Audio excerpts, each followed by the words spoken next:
शिवाय ओम नमः शिवाय ओम नमः शिवाय ओम नमः शिवाय ओम नमः शिवाय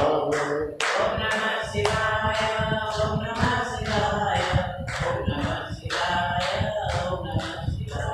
ओम नमः शिवाय। बोले सच्चिदानंद भगवान गोपाल कृष्ण भगवान की, उमापति महादेव, सियावर श्री रामचंद्र भगवान, पवन सुत हनुमान की, नर्मदा मैया की, श्री सद्गुरुदेव भगवान की। ओम नमः पार्वती पतये हर हर महादेव। ओम पूर्णमदः पूर्णमिदं पूर्णात् पूर्णमुदच्यते पूर्णस्य पूर्णमादाय पूर्णमेवावशिष्यते। ओम शांति शांति शांति। शंकरं शंकराचार्यं केशवं बादरायणं सूत्रभाष्यकृतो वन्दे भगवन्तौ पुनः पुनः। ईश्वरो गुरुरात्मेति मूर्तिभेदविभागिने